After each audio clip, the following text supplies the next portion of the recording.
அனைவருக்கும் வணக்கம். நான் ஜோதிடர் தமிழரசன் பேசுகிறேன். இந்த சேனல் ஃபஸ்ட் டைம் பார்க்குறவங்களா இருந்தீங்கன்னா சப்ஸ்கிரைப் பண்ணிக்கோங்க, பெல் பட்டனை கிளிக் பண்ணிக்கோங்க, ஆளுங்கிற ஆப்ஷன் இருக்கும், அதையும் சூஸ் பண்ணிக்கோங்க. அப்போ தான் நாங்கள் போடுற பதிவுகள் எல்லாமே உங்களை வந்து சேரும்.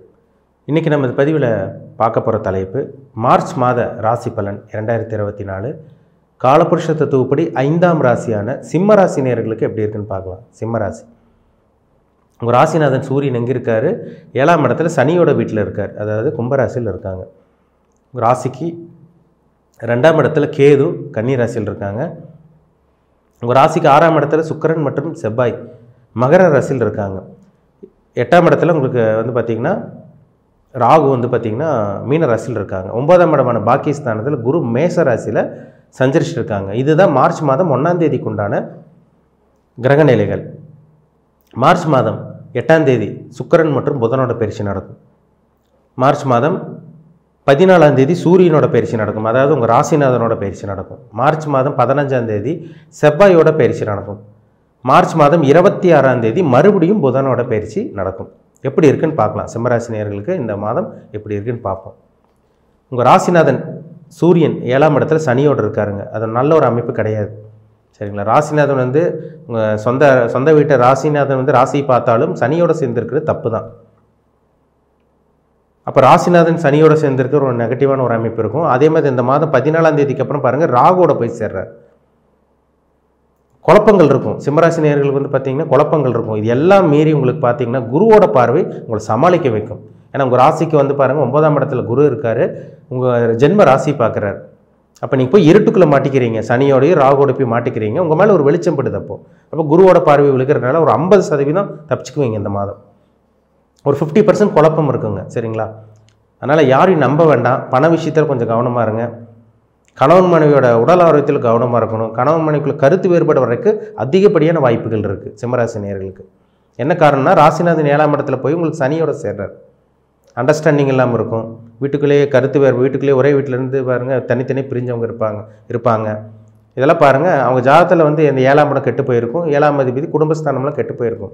அதே மாதிரி தான் இந்த மாதம் உங்கள் ராசிக்கு 7ஆம் இடத்துல சனி சூரியன் சேர்க்கை இருக்கிறதுனால கணவன் மனைவிக்குள்ள கருத்து வேறுபாடு வரும். என்ன பிரச்சனைனே தெரியாது, திடீர்னு பிரச்சனை வரும், காரணமே இல்லாமல் பிரச்சனையாகும், சரிங்களா? அதனால் கணவன் மனைவியோட உடல் ஆரோக்கியத்தில் கவனமாக இருக்கணும். கருத்து வேறுபாடு வர்றதுக்கும் வாய்ப்பு இருக்குது, எச்சரிக்கையாக கவனமாக இருங்க. கூட்டுத்தொழில் முக்கியமாக சொல்லப்போனால் கூட்டுத்தொழில் பண்ணிகிட்டு இருக்கவங்க கவனமாக இருங்க. தேவையில்லாத வாக்குவாதங்கள் விதண்டவாதம் பண்ணி பிரச்சனை பெருசுப்படுத்திக்க வேண்டாம், அமைதியாக இருங்க, சரிங்களா? எல்லாமே உங்களால் சமாளிக்க முடியுங்க. குரு பார்க்குறார். குரு உங்கள் ராசிக்கு வந்து 5ஆம் பார்வையை உங்கள் ஜென்ம ராசி பார்க்குறதுனால உங்களால் சமாளிக்க முடியும், சரிங்களா? அந்த குருவும் பார்க்கலைன்னா தான் பிரச்சனை அதிகமாக இருக்கும் இந்த மாதம். அந்த குரு பார்க்குறதுனால ஒரு 50% தப்பிச்சுக்குவீங்க இந்த மாதம், சரிங்களா? உங்கள் ராசிக்கு வந்து உங்கள் ராசிக்கு 2ஆம் இடத்துல கேது பகவான் இருக்கார், 8ஆம் இடத்துல ராகு இருக்கிறனால பண விஷயத்தில் கொடுக்கல் வாங்கல் விஷயத்தில் ரொம்ப ரொம்ப ரொம்ப ரொம்ப ஜாக்கிரதையாக இருக்கணும். ஏன்னா பொதுவாக வந்து சிம்மராசிக்காரங்க பாருங்கள் ஆளுமை திறன் கொண்டவங்களாக இருப்பீங்க, அதிகாரம் செய்வீங்க, அடுத்தவங்களை வழி நடத்துவீங்க. நம்ம கண்ட்ரோலில் தான் இருக்கணும், நம்ம தான் அடுத்தவங்களை வழி நடத்தணும், நம்ம ஒரு லீடர் மாதிரி இருக்கணும்னு நினைப்பீங்க. நிறைய சிம்மராசி நேயர்கள் பாருங்கள் அதிகார பதவியில் இருக்கீங்க, ஐடி ஃபீல்டில் இருக்கீங்க, உங்களுக்கு கீழே 10-20 பேர் வேலை பார்க்குறவங்க இருக்காங்க, இது எல்லாமே இருக்கீங்க. நிறைய சிம்மராசிக்காரங்க இருக்கீங்க. நீங்கள் வந்து பார்த்திங்கன்னா பூர நட்சத்திரமாக இருக்கட்டும், மக நட்சத்திரமாக இருக்கட்டும், இல்லை உத்தர நட்சத்திரமாக இருக்கட்டும், பொதுவாகவே சிம்மராசி நேயர்கள் வந்து பார்த்திங்கன்னா அடுத்தவங்களை வழி நடத்தக்கூடிய அந்த கெப்பாசிட்டி உங்கள்கிட்ட அதிகமாக இருக்கும். இறக்க குணம் இருக்கும், கோவம் இருக்கும். கோவம் இருக்கிற இடத்துல தான் குணம் இருக்குன்னு சொல்லுவாங்க. பொதுவாக சிம்மராசி நேயர்களுக்கு கொஞ்சம் பிடிவாத குணம், கோவக்காரங்களாக இருப்பாங்க. அந்த கோவ குணம் இருந்தாலும் அந்த அன்பு பாசம் இறக்க குணமும் உங்கள்கிட்ட அதிகமாகவே இருக்கும். அதனால் வந்து பார்த்திங்கன்னா இறக்கப்பட்டு அடுத்தவங்களுக்கு உதவி செஞ்சு ஏமாந்துட வேண்டாம், கவனமாக இருங்க. ஏன்னா ராசிநாதன் சனியோடையும் ஆரம்ப பகுதி இருக்கார். அதுக்கப்புறம் 14ஆம் தேதிக்கு அப்புறம் ராகுவோட மீன ராசிக்கு போய் சேர்றதுனால சில குழப்பங்கள் ஏற்படும்.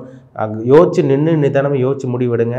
இதெல்லாம் உங்களால் கண்டிப்பாக முடியும். ஏன்னா காரணம் குருவோட பார்வை உங்கள் ராசி மேலே விழுகிறதுனால நிச்சயமாக இந்த மாதம் உங்களால் சமாளிக்க முடியும், சரிங்களா? பணத்தை கொடுத்து ஏமாந்துடாதீங்க. பண விஷயத்தில் குடும்ப விஷயத்தில் ரொம்ப ரொம்ப கவனமாக இருக்கணும். பேசுகிற பேச்சில் கவனமாக இருங்க, சரிங்களா? வாக்குறுதி கொடுத்து மாட்டிக்காதீங்க, அது உங்களால் காப்பாற்ற முடியாமல் போயிடும். இப்போ உங்கள் ராசிக்கு வந்து பாருங்கள் குரு யோகமாக இருக்கார். அருமையான ஒரு அமைப்பில் யோகஸ்தானத்தில் பாக்கியஸ்தானத்தில் குரு பகவான் இருக்கார். உங்கள் ராசி பார்க்குறார். உங்கள் ராசிக்கு வந்து 3ஆம் இடத்தை துலாம் ராசி பார்க்குறார். உங்கள் ராசிக்கு 5ஆம் இடத்தை பாருங்கள் 9ஆம் பார்வையாக தனுசு ராசி பார்க்குறார். நீண்ட காலமாக புத்திர பாக்கியம் இல்லாமல் இருக்கவங்களுக்கு, குழந்தை பாக்கியம் இல்லாமல் இருக்கவங்களுக்கு சிம்மராசி நேயர்கள் இந்த மாதம் வந்து பாருங்கள் புத்திர பாக்கியம் கிடைக்கக்கூடிய வாய்ப்புகள் அதிகமாக இருக்குது. தூர பிரயாணம் சிறுதூர பிரயாணமாக இருந்தாலும் சரி, இல்லை வெளியூர் பிரயாணமாக இருந்தாலும் சரி, வெளிநாட்டு பிரயாணமாக இருந்தாலும் சரி, பிரயாணங்கள் வெற்றி கிடைக்கும் உங்களுக்கு. பிரயாணங்கள் மூலமாக உங்களுக்கு சக்ஸஸ் கிடைக்கும். பிரயாணங்கள் உங்களுக்கு சாதகமாக அமையும். சரிங்களா? பிஸ்னஸ்க்காக நீங்கள் வெளியூர் போகலாம், வெளிநாடு போகலாம், அதேமாதிரி சொந்த வேலைக்காக விஷயமாக போகலாம், இல்லை படிக்கக்கூடிய மாணவர்கள் ஸ்டூடெண்ட்ஸ் வந்து பாருங்கள் வெளியூர் வெளிமாநிலம் போகலாம், அல்லது வெளிநாடு போகலாம். இதெல்லாமே உங்களுக்கு இந்த மாதம் சாதகமாக அமையும். சரிங்களா? நல்ல ஒரு மாதமாக உங்களுக்கு இருக்குங்க. சரிங்களா? அதனால் கவலையப்படாதீங்க. ராசிநாதன் வந்து கெட்டு போயிட்டாருங்கிற ஒரு கவலை, ஒரு வருத்தம் ஒரு சில பேருக்கு இருக்க தான் செய்யும். அதையும் மீறி குருவோட பார்வை உங்களை சமாளிக்க வைக்கும், உங்களை ஈடுகட்ட வைக்கும். சரிங்களா? உங்கள் ராசிக்கு வந்து பாருங்கள் 9ஆம் இடத்துல இருக்க குரு வந்து தந்தை மூலமாக சில உதவிகள் கிடைக்கும். தந்தையோட உடல் ஆரோக்கியத்தில் இருந்த அந்த பிரச்சனைகள் விலகும். தந்தை வழி உறவினர்கள் உங்கள் சொந்தக்காரங்க மூலமாக ஏதோ சில உதவிகள் கிடைக்கக்கூடிய வாய்ப்புகள் இந்த மாதம் அதிகமாக இருக்குது. வேலை இல்லாமல் நிறைய பேர் இருக்கீங்க. வேலை இல்லாமல் நிறைய பேர், அதை வந்து பார்த்திங்கன்னா சிம்மராசி நேயர்கள் இருக்கீங்க. இந்த மாதம் வேலை கிடைக்கக்கூடிய மாதமாக உங்களுக்கு இருக்கும். சரிங்களா? வேலை கண்டிப்பாக கிடைக்குங்க. இந்த மாதம் சுக்கிரன் உங்கள் ராசிக்கு யார்? 3ஆம் அதிபதி சுக்கிரன் மற்றும் பார்த்திங்கன்னா 10ஆம் அதிபதி சுக்கிரன். அந்த சுக்கிரன் வந்து பாருங்கள் 8ஆம் தேதி வந்து பார்த்திங்கன்னா உங்களுக்கு சனியோட வீட்டில் போய் சேர்றதுனால சொந்த தொழில் பண்ணிகிட்டு இருக்கவங்க கொஞ்சம் கவனமாக இருங்க. சரிங்களா? 7ஆம் இடத்துல வந்து சுக்கிரன் போய் சேர்ந்து உங்கள் சனியோட சேர்க்கை ஏற்படுறாரு. சனியோட சேர்க்கை ஏற்படுறதுனால சொந்த தொழில் பண்ணிகிட்டு இருக்கவங்க கொஞ்சம் யோசிச்சு முடிவெடுங்க. கவனமாக கேர்ஃபுல்லாக இருங்க. சரிங்களா? புதுசாக ஆரம்பிக்கிறவங்க கவனமாக இருங்க. இதுக்கு மேலே சொந்த தொழில் பண்ணிகிட்டு இருக்கவங்க, பிஸ்னஸ் பண்ணிகிட்டு இருக்கவங்க முதலீடு போகிற விஷயத்தில் கவனமாக இருக்கணும் நீங்கள். சரிங்களா? அதனால் நான் முன்னாடி சொன்ன மாதிரி கொடுக்கல் வாங்கல் விஷயத்தில் கவனமாக இருக்கணும். இன்வெஸ்ட்மெண்ட் நீங்கள் எதில் முதலீடு போடுறீங்க, எதில் நம்ம முதலீடு போடணும், எதில் முதலீடு போடக்கூடாது, அதெல்லாம் உங்கள் தனிப்பட்ட ஜாதகம் பார்த்து தெரிஞ்சுக்குங்க. ஏன்னா நீங்கள் சொந்த தொழில் பண்ணலாமா வேண்டாமா, இல்லை கடைசி வரைக்கும் வேலைக்கு தான் போகணுமா, அதெல்லாமே உங்கள் தனிப்பட்ட ஜாதகம் தான் தீர்மானிக்கும். சரிங்களா? அப்போ இந்த மாதம் பணம் வரும். சரிங்களா? பணம் வரும். பணம் வர பற்றாக்குறையெல்லாம் இருக்காது. அந்த பணத்தை தக்க வைக்கிறது உங்கள் கையில் தான் இருக்குது. வெளியே ஆள்கிட்ட கொடுத்து ஏமாந்துடாதீங்க. இறக்கப்பட்டு நீங்கள் ஒரு சில பேர்கிட்ட கொடுத்து ஏமாந்துருவீங்க. வெளியே பணத்தை கொடுத்துட்டிங்கன்னா வராது. சரிங்களா? அதனால் கவனமாக இருக்கணும். ஏன்னா 2ல் கேது இருக்கார். பணத்தட்டுப்பாடு கொடுக்குறாரு, பணத்தட்டுப்பாடு கொடுப்பாருங்கிற மாதிரி காமிக்குது. சரிங்களா? அதனால் பண விஷயத்தில் கவனமாக இருக்கணும். 7ஆம் இடத்துல இருக்க சனி பகவான் உங்கள் சுக்கிரனோட சேர்க்கை ஏற்படுறதுனால திருமணம் முயற்சி பண்ணிகிட்டு இருக்கவங்களுக்கெல்லாம் இந்த மாதம் 8ஆம் தேதிக்கு அப்புறமெல்லாம் ஒரு சில மாற்றங்கள் நடக்கும். நிறைய வரன் பார்த்துட்டாங்க சார், எவ்வளவோ வரன் பார்க்குறோம், எதுவுமே அமைய மாட்டேங்குது, எதுவுமே செட் ஆக மாட்டேங்குது, நாங்களும் எவ்வளோ அலைஞ்சு தெரிஞ்சு எங்கெங்கேயோ போனோம், எங்கெங்கேயோ ஜாதகம் பார்த்தோம், எவ்வளவோ பரிகாரம் பண்ணோம், என்னென்னமோ பண்ணி பார்த்தோம், எதுவுமே செட் ஆக மாட்டேங்குது, எதுவுமே ஒத்து வர மாட்டேங்குது. இந்த மாதிரி சொல்லிட்டு இருக்கவங்களுக்கெல்லாம் இந்த மாதம் திருமண வாய்ப்பு கைக்கூடி வரது உங்களால் பார்க்க முடியும். ஒரு சில சிம்மராசிக்காரங்களுக்கு இந்த மாதம் நிச்சயம் பண்ணிடுவீங்க. ஒரு சில பேருக்கு நல்லபடியாக நிச்சயம் பண்ணவங்களுக்கு இந்த மாதிரி நல்ல திருமணம் இந்த மாதம் உங்களுக்கு அமையும். சரிங்களா? ஏன்னா ஒரு சில பேர் தை மாதம்க்கு அப்புறம் நிச்சயம் பண்ணியிருக்கீங்க சிம்மராசி நேயர்கள். இந்த மாதம் திருமணம் நல்லபடியாக, அந்த தடங்கள் தாமதம் இல்லாமல் நல்லபடியாக திருமணம் நடக்கும். திருமணம் ஆகாதவங்களுக்கு இந்த மாதம் நல்ல வரன் உங்களுக்கு கைக்கூடி வரதை பார்க்க முடியும். அதிர்ஷ்டங்கள் தேடி வரும் உங்களுக்கு. 9ல் குரு இருக்கார். அதிர்ஷ்ட ஸ்தானத்தில் குரு இருக்கார். அதிர்ஷ்டம் தேடி வருதுன்னு அர்த்தம். அதனால் கவலைப்படாதீங்க. வேலை கிடைக்குங்க. இந்த மாதிரி வேலைக்கு ட்ரை பண்ணுங்கள். நல்ல வேலை கிடைக்கும் உங்களுக்கு. சொந்த தொழில் பண்ணிகிட்டு இருக்கவங்களுக்கு நல்லாயிருக்கும். ஆனால் முதலீடு விஷயத்தில் கொஞ்சம் கவனமாக இருங்க. அளவாக முதலீடு போடுங்க. பெரிய அளவுக்கு முதலீடு போட்டு மாட்டிக்காதீங்க. சரிங்களா? ஏன்னா 10ஆம் அதிபதி சனியோட போய் சேர்றாரு, இருட்டுக்குள்ளே போய் சேர்றாரு. கவனமாக இருக்கணும். ராசிநாதன் இருட்டுக்குள்ளே போகிறதுனால, இருள் கிரகத்தோடு சேர்றதுனால கவனமாக எதாக இருந்தாலும் சிந்தித்து செயல்பட்டுக்கூடிய மாதமாக இந்த மாதம் உங்களுக்கு இருக்கும். உங்கள் ஜாதகத்தில் என்ன தசாபுத்தி போகுதுன்னு பாருங்கள். சிம்மராசி நேயர்கள், நீங்கள் என்ன லக்னத்தில் பிறந்திருக்கீங்க, என்ன பாதத்தில் பிறந்திருக்கீங்க, என்ன நட்சத்திர பாதத்தில் பிறந்திருக்கீங்க, என்ன தசாபுத்தி உங்களுக்கு நடந்துகிட்ருக்கு, அந்த கிரகங்கள் உங்களுக்கு சாதகமாக இருக்கா பாதகமாக இருக்கா, நன்மை செய்யுமா தீமை செய்யுமா, உங்களோட தலையெழுத்து எப்படி போயிட்டுருக்கு, உங்கள் விதி எப்படி போயிட்டுருக்கு, இது உங்கள் ஜாதகம் பார்த்தா தான் நம்ம 100% துல்லியமாக சொல்ல முடியும். பொதுவாகவே சிம்மராசிக்கு வந்து பாருங்கள், பொதுவாக நம்ம மாத பலனோ இல்லை வருட பலனோ பார்க்குறதுல பொதுவாக பார்த்துட்ருக்கோம். ஜென்ரலாக எல்லாத்துக்கும் பார்த்துட்ருக்கோம்.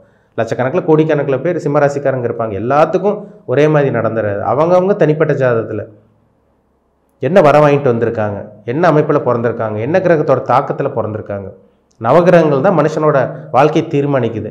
நவகிரகங்கள் தான் மனுஷனை ஆட்டி படைச்சிட்டு இருக்கு. அப்போ என்ன கிரகம் உங்களை ஆட்டி படைச்சிட்டு இருக்கு, இப்போ உங்களுக்கு என்ன சாதகமான தசாபுத்தியா பாதகமான தசாபுத்தியா, 6ஆம் அதிபதியா 8ஆம் அதிபதியா, லக்னத்துக்கு திரிகோணாதிபதியா கேந்திராதிபதியா, இதெல்லாம் பார்த்தாதாங்க நம்ம சொல்ல முடியும். அப்போ உங்களுக்கு ஜாதகம், உங்கள் தனிப்பட்ட ஜாதகம் பாருங்கள், அது ரொம்ப ரொம்ப முக்கியம். உங்களுக்கு ஜாதகத்தில் இருக்க நவகிரகங்கள் வந்து உங்களுக்கு சாதகமாக இருக்கா பாதகமாக இருக்கா, உங்களுக்கு சப்போர்ட் செய்யுமா சப்போர்ட் செய்யாதா, இதெல்லாம் பார்த்தா தான் நம்ம 100% நம்ம துல்லியமாக பார்த்து தெரிஞ்சுக்க முடியும். அப்போ உங்கள் பிறப்பு ஜாதகம் விதி ஜாதகம் பார்த்து தெரிஞ்சுக்குங்க. உங்கள் ஜாதகம் பார்க்கணுன்னு விருப்பப்பட்டீங்கன்னா கீழே இருக்க வாட்ஸ்அப் நம்பருக்கு உங்கள் ஜாதகத்தை அனுப்பிச்சி விடுங்க.